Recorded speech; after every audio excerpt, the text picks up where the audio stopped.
Today's gonna be the day that they're gonna throw back you. By now you should somehow realize what I gotta do. I do believe everybody feels the way I do about you now.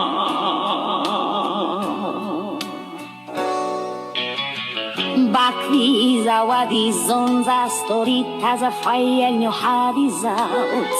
I'm sure you had it all before, but never really had it out. I don't believe what anybody feels the way I do about you now.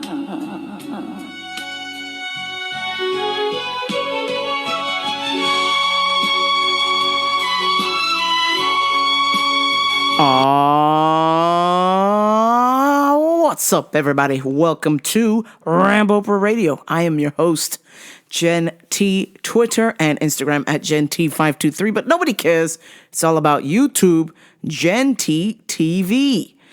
Okay, so we got to get right to the business. There has just been so many things happening, so little time. For starters, we got a show email, but I don't know if I have permission to read it out loud to y'all. So I'm just going to try and paraphrase it to just kind of give you a gist of what's going on. So basically, my former teammate Garrett was unhappy to hear a couple episodes back about some things I said about him. And, at that moment in time, the conversation we were having or the things that he was posting were attacking gay people, or the statement was that gay people were groomers. And, I disagreed with that statement, but I agreed with what he was saying as far as, I think it's gone too far as far as we're getting kids involved, okay? I agreed with him on that. What I guess I didn't agree with was the fact that he was reposting this. And, I'm not speaking out of turn. I think Garrett could agree. Sometimes when you're on Instagram, you see things, or the algorithm is set to show you things in a way that will piss you off. And, or make you upset or mad, or, and I felt like maybe at that moment in time, it was the height of, hey, this is what gay people are doing. Look at what gay people are doing now. And it just seemed like I interpreted his messages as he had a problem with gay people, which, in my defense, I'm like, well, I'm gay. I feel like I'm not a groomer. I agree with what you're saying as far as in relation to let's keep, drag queen story hour out of the library or away from children. I agreed with that because, and I said to him, hey, let's let kids be kids. And that was kind of the end. But it was just the fact that the post seemed to be, or was stating that, that gay people were groomers. Look, here they are at the library reading to kids. And I just felt like, as a citizen of the gay community, I felt like I thought I was doing an upstanding job as far as showing like, hey, not only are gay people not groomers, we're just regular ass people. I feel as though social media took it and ran with it and made it a huge ruckus. And yes, I totally believe we should protect children. I don't think that they should be exposed to certain gay things unless they are ready for that. And, to let kids be kids, because things are already just hard enough as it is, with the phones, with the internet, the things that they see, and you can't really protect them as much as you maybe used to back in the day. And so it seems like, especially at that moment in time, I don't know if that was, okay, this was during the Biden administration, I believe, which is just, again, we're having this disagreement about something that happened several years ago. So, and I just want to just clear the air. And I have sent Garrett an email. So if Garrett, if you are listening to this, I sent you an email. I would love to have you on the show. We can discuss it if you'd like. Just based by the things I've seen in the email, you're defending yourself, and I appreciate you for defending yourself. I don't know if you saw my email. I sent you an email saying that, you're free to come on the show. But if not, it's okay. I totally understand.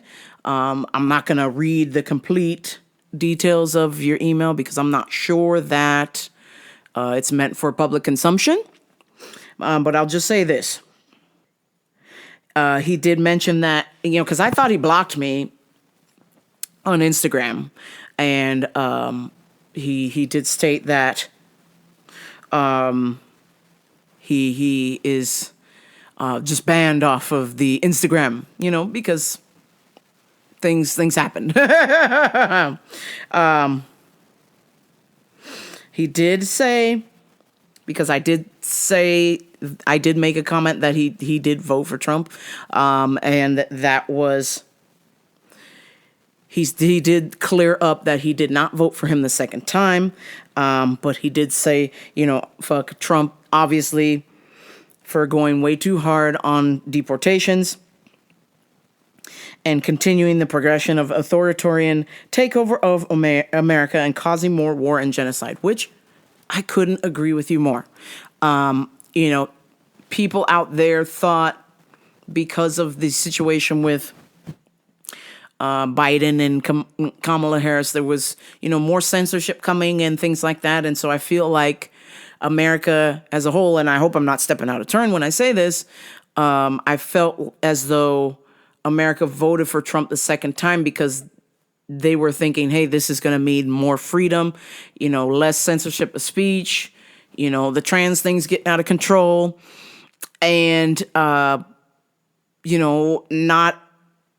all of the people who voted for Trump the second time anticipated that, people would be getting deported. Things would be just as expensive, if not more, than when Biden was in office. So we've kind of been flung into chaos, if you will. And of course, the biggest thing is that, and I'm not for or either, but what I did like that Trump said at the start of his second, when he was running, was that, hey, no more wars. We got to get out of here. We got to get out of there, blah, blah, blah, blah, blah.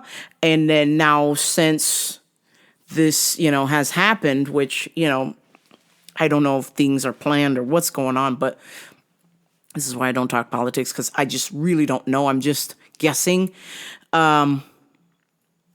Something happened and all of a sudden we're going to war. And people aren't really sure why. It doesn't really make sense.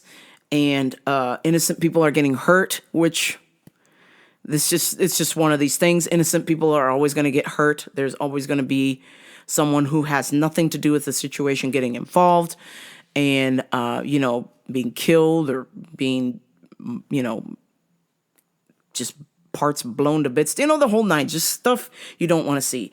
I am totally of the proponent of peace, like I talked about last week, but particularly like the Megadeth song, peace sells, but who's buying?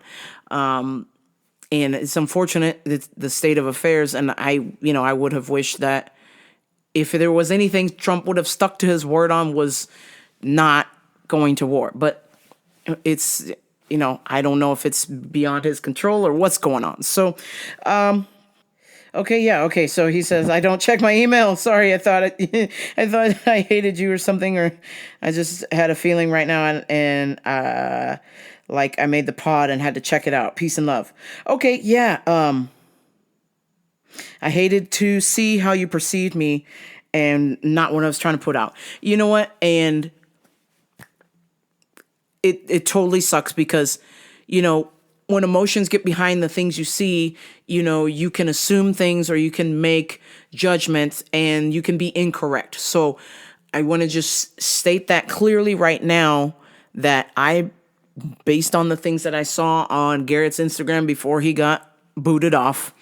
And based on little conversations here and there, and it just felt like this is what was happening, and that he didn't like me or what was going on. But, again, that's just me assuming things, and I was wrong. And so, Garrett, if you're listening, I just wanted to let you know that I am truly sorry. I don't want you to think that I think you're a hateful person. I certainly misjudged the situation and what was happening. And again, for me to hold on for a conversation, an Instagram conversation that we had years ago, is completely preposterous. And, that just kind of stuck in with me because, again, I misjudged that situation. And, when you're talking through text or on an app, you can interject feelings that aren't really there. So, shout out to Mr. Garrett. I deeply apologize, and I hope that, if you do make it back to California at some point, that, we can sit down and have a chat and really just go from there. And I'm really disappointed in myself that I have hurt your feelings. And that was not my intention. I think overall, the things that I said on that episode were just coming from a place like me assuming how you felt about me. So therefore, I made this judgment about you. So hope everything is going well in Oklahoma, Garrett. I think you're a righteous dude, and I think you're on your way to something good, peaceful, and positive. And you keep that energy with you always. And I love that you had the courage to send me an email and call me out on my bullshit. And I just want to say thank you, because that really had me thinking. Since that email was sent to me, I went, man, I totally got that situation wrong. I misjudged him because I thought he was making a judgment about me, which is just simply not true. He did mention that he does have gay friends, so it was just a mistake on my part. So I will do my best to do better next time, and just not assume that because you're posting something, meaning, that you're in favor of disliking just people in general or gay people in general, that you were just disliking what was happening in that picture or that situation. And also how foolish of me to hold on to a conversation that we had. How long ago was that? 5 years ago? It's just silly of me. So, learning lesson, Garrett, I love you, brother. I hope we can make amends at some point and move on from this moment. But if not, I totally respect what you got going on and how you might feel about me, making that assumption about you, and just yucky, just shitty. Just a shitty thing for me to do, and I'm terribly sorry about that. Okay, time for some fun stuff. My schedule at work has completely changed and has totally fucked this podcast. Unless I get a change up next week, I'm just going to let y'all know. Be on the lookout for the pod possibly dropping on Sundays or Mondays now instead of Tuesdays or Wednesdays, because I should be asleep right now. This is incredibly difficult for me to do because of my scheduling now, thanks to somebody getting hurt at work. I have stepped in. I mean, I had a choice, but obviously I didn't have a choice because I had to look at it like this way. If I said no, that it would cause conflict with my boss, and I don't want to cause conflict with her. So I said yes, because overall it's going to help out other people I care about in the store, my associates, my other work friends there. And so I just want to be helpful. And that seemed like the best thing to do. Even though it is stressing me out like a motherfucker, I'm taking one for the team once again. I wasn't surprised this time because she literally did the exact same thing to me last year before I went to London. Basically made me work in another department for a month. Why? I do not know. This, I want to say this is a coincidence, but it's just not. But Mr. Sean, shout out to Mr. Sean. He had me looking at like, hey, this could be so much worse. We could be working in a warehouse with no windows, getting yelled at, no talking. We could be working at Amazon where they track every single thing you do. If you're not working hard enough, they'll fire you. We have a chill job. It's not rocket science. What I don't like is when people make it difficult. That's the hard part for me. And I feel like if certain individuals didn't make that job so hard, we would have plenty of staff. We would have enough people so if somebody gets hurt, somebody else can step in. And also, shame on my work for running a 70-some-year-old man down to the ground. This brother is too old to be working like a 20-year-old. I think it's great that he can, but it's not sustainable. And so in the back of my mind, if I'm in charge of a situation and I have a 70-year-old man, obviously it's against a lot of fire, this man, because of his age, I'm simply going to put more young people in place around him so he's not having to work like a dog, so he doesn't get hurt. So it's just this mentality where we just run people ragged and then wonder why they quit or they get hurt and they can't do what they need to do. And then everybody else has to suffer for it. So I have made it my duty to work in this department. And not only am I going to work in this department, I am going to take my sweet time. I am not going to let y'all stress me out. I'm old school. I know what to do. People are telling me what I need to do and this, that, the other. And I'm looking at them. I'm like, I have been working in this department for this company as long as you've been alive. Do me a favor. Don't tell me what to do. Thank you. Goodbye. You know what I'm saying? But I'm trying to just keep that to myself. And I'm like, yeah, sure. Yeah, sure. Because resisting to me is pointless. What's going to happen is going to happen. It's not up to me to stop it. I don't have the passion that's been stripped away many years ago of trying to suggest, hey, this is what we could do to make this better, or hey, have we tried this? New ideas? Nope. This is what you give me? All right, sure. Let me take care of it. Let me burn up the clock and get me right back to jiu-jitsu, which is what I love. So if this is going to get me to jiu-jitsu, get me more mat time, more classes, so be it. This is exactly what's going to happen. So I am taking this L. I'm talking to you as I should be asleep, but I'm going to take this L with stride because I know that this is going to work out in my favor in the end. And I keep, try to remind myself, and maybe this will help you. Consistency is key. Consistency is what wins the race. And my race is to get the hell out of there as soon as possible. But I know I can't just up and leave, right? I have to strategize. I have to plan. I have to make sure my jiu-jitsu is on point so that I can have a gym to teach people, right? So I'm doing this, working here, is buying me time. The schedule that I do get from my job is greatly appreciated because it allows me to train. Working in this other department gives me a different schedule, which allows me more training time, which means that's going to help me get better, which is what I care about. If I get better, I get promoted. I get a black belt. Eventually it leads to a black belt. And then I have my own gym.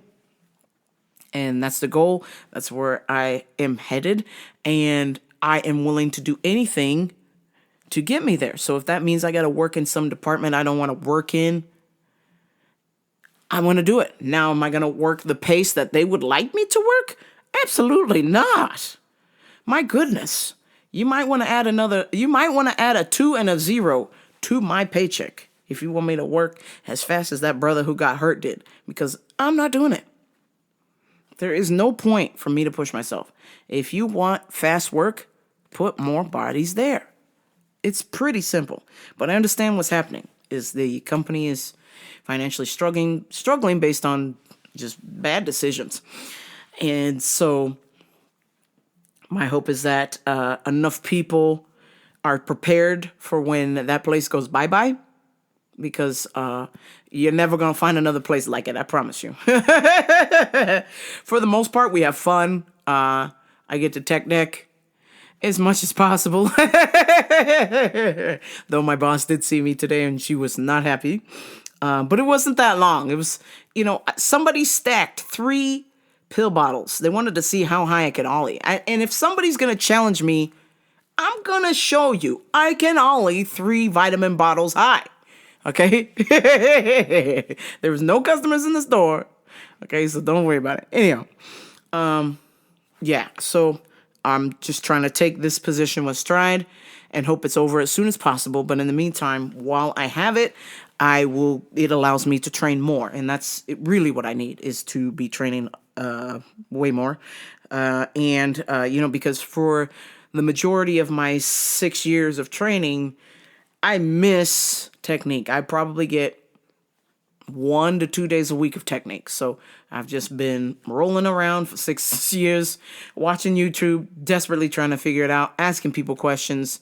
Shout out to everybody who's been super helpful, helping me get better, rolling with me, giving me advice, showing me stuff, because it certainly helps, because I just miss so much instructional time.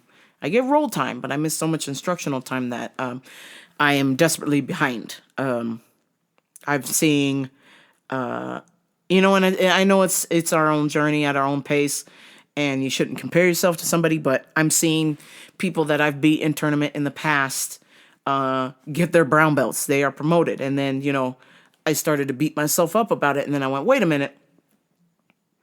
I don't really care about the belts per se. It's just the fact that it's, the technique. That's important to me, because if I know the technique, that shows, hey, I know, yeah, so a couple ladies I have competed against, in the past, they have their brown belts, and I thought, man, what about, and then I went, wait a minute, what about me? Nothing. Those individuals that have their brown belts, the gym that they train at is a world-class gym.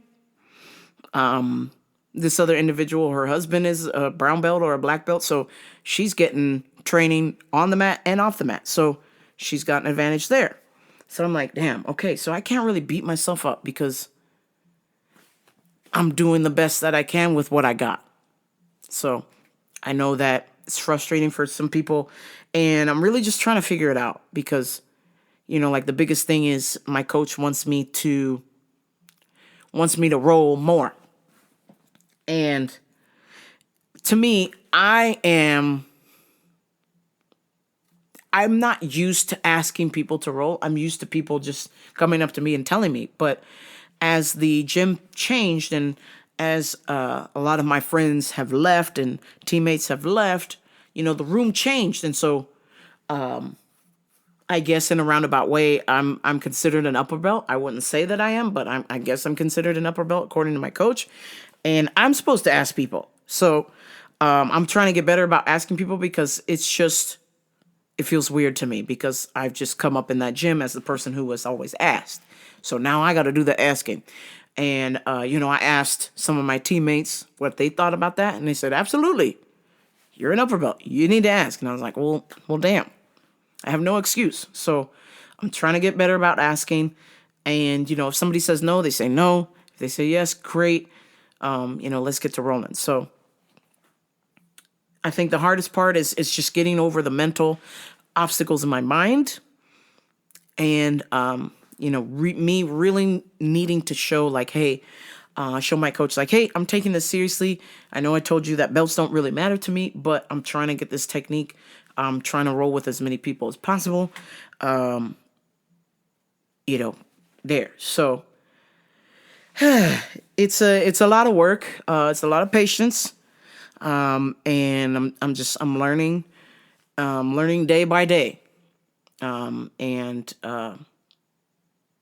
just with the Garrett email, the last couple months of or the last couple of weeks. No, it's been a month since some people got promoted and whatnot, and a lot of people thought it was going to be me, and I was like, no, my coach told me. He specifically told me, I'm not going to give you this because you can't do this. So I was just like, okay, cool. Let me work on this so you can give me this belt, or let's work on this so then you can tell me what else I need, right? So I've been diligently doing what he says, and, hopefully I get promoted. And again, it's not about the belts for me. It's really just once I get the black belt, then, I'm able to finally be rid of my 9 to 5, if you will, and I get to follow my dream, which is jiu-jitsu. So it sounds odd when I say follow my dream because it wasn't my dream initially. My dream was to be a marine biologist until I went to marine biology camp and got chucked into the water with sharks. And I went, Jesus Christ, this is not my dream. My dream was to be a doctor. And upon starting my program, I went, I really just want to party. I'm so sorry. I just want to talk to girls. I just want to have fun. I don't want to be a doctor. I like medical things, but I don't want to be a doctor. So, and my grades show that, because my parents were big on, hey, you can follow your dreams some other time. This is a hobby. You got to have a job, a job, And I kick myself because, my original dream, it just kind of gave me this flashback. When I was a kid, I saw Aerosmith playing on the TV. And I burst into the room. And I got so excited. And I said, Dad, I want to be these guys. Because they were rocking out. And I played drums. And my dad goes, no, you will not be these guys. They're on drugs. And that scared me because at the time, I was just like, oh, drugs are bad. I don't want to be associated with drugs. Then I realized, the music industry, that's what people do because they have their own things going on, their own demons they're battling. But I just thought, I'm 6 or 7 years old. And the concern from my dad is, oh, it's not that you play drums good and that you're going to make it. It's, no, you cannot be these people because you're going to end up on drugs. That's what my dad said. He said, you're going to end up on drugs. And that hurt my soul. So I was just like, oh, well, I don't want to be on drugs. So I should probably not play my drums. And I stopped playing my drums. Or if my dad wasn't around, I would play. But if he came home, I would stop playing. The school band, the band director at the time knew that I was really good at drums. And when I auditioned for trumpet. I auditioned for saxophone. I auditioned for clarinet. And he passed me at trumpet and saxophone, but he was just like, I know you play drums. What's going on? And I was just like, oh, nothing. I didn't want to tell him that. And I was like, you're going to end up on drugs. And I just equated being a music star would be being on drugs, and that's bad. And I didn't want to be a part of that. And so I kind of just let that slip from me. But now that I am an adult, 40 some years later, if people want to use drugs, let them use drugs. That's their thing. Yes, Aerosmith used drugs, but also, could that motherfucker sing? Absolutely. Can Joe Perry play guitar like nobody's business? Absolutely. That band was phenomenal and is phenomenal. Put aside the drugs. That band is phenomenal. And so I think about my dreams all the time. And obviously, jiu-jitsu is my current dream. I know people say it's a hobby, but, it is a dream of mine to coach people and have my own gym and not be working where I'm working. Because even though it's easy peasy lemon squeezy, It's not something I'm passionate about. And so because it's not something I'm passionate about, there are some days that are just more painful than others.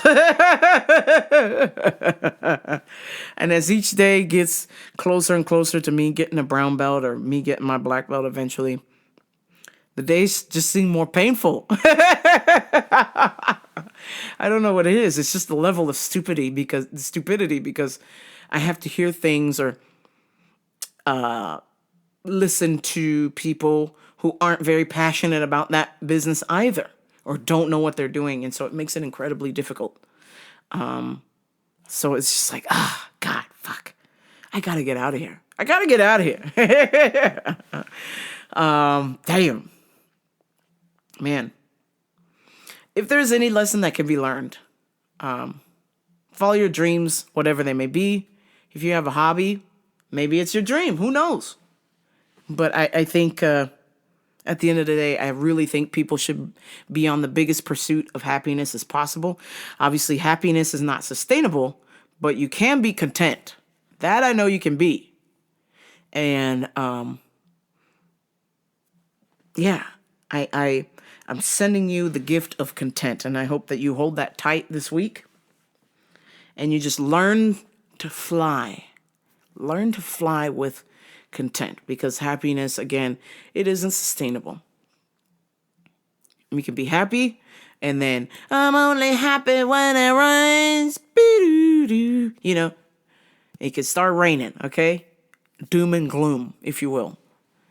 But when you're content, I feel like, okay, this is cool. I can totally handle this. Like right now, I'm working in a department I don't want to work in, but I'm not happy about it. But I can be content because I'm like, okay, you want me to work over here? You know what that means. Whatever is in my department ain't going to get done because ain't nobody trying to work over there either. No, in all seriousness, people are working. It's just they're not doing the job right. There are certain individuals who just aren't doing the job right. So, yeah, that makes it hard. But I have been fully prepared to just release control of the situation and the matter. And because I've released the control about it, I feel better. I'm taking my time. I'm enjoying myself. And obviously, I don't want to enjoy myself too much because then my boss is going to know what's going on. But I'm enjoying myself. And despite the situation or the scenario is not ideal to me or my liking, I'm going to do my best to be as helpful as possible, but also I'm not going to stress myself out because I've been there and done that. I have worked in that department before. I have worked so hard. I used to go up in the bathroom and throw up and go back to work. Just wouldn't go get medical attention or anything unless I was absolutely just knocking on heaven's door. Whoa, hi, hi. Hi, yeah. No, knocking on heaven's door. Whoa. That was the old me. And then after being sick for 2 years, I went, oh, shit. Hey, that's not healthy. That's not healthy to carry that energy, that burden, that you have to do everything, that you have to get things done, that you have to make everybody happy. Once I realized that after being so sick, I was like, oh, we good here. We're just going to work on my happiness and trying to be content because the happiness isn't sustainable. Trying to be content, moderating those levels, and doing my best to be an example for others if I can. Or maybe me slowing down so I can witness other people who are incredible citizens of content or happiness. Somebody who I cared very deeply for, who was just a model citizen of happiness and content. Brother Mike Rim, shout out to him. Mr. Sean, Brother Oscar, Lenny. I can name some names, but specifically Mike Rim, who passed away a couple years ago. His life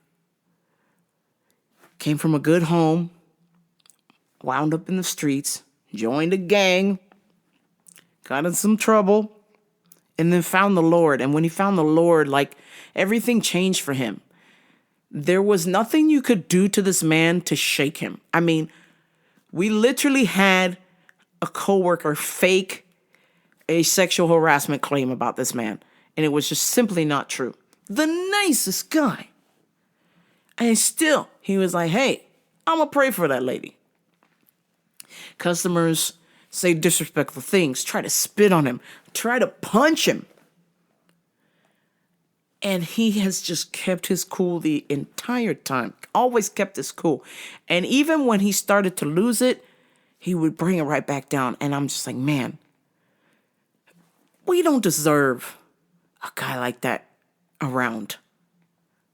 I mean, just the ultimate pillar of what it's like to be happy and content, you know?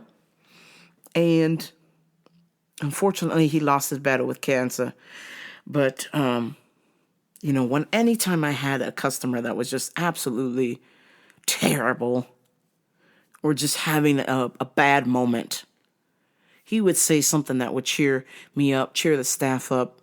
And so when I think about people like Mike Rim or Mr. Sean or Lenny or Singh or just good people, you know, I think about the consistency that we're going to have bad days. They're going to be there.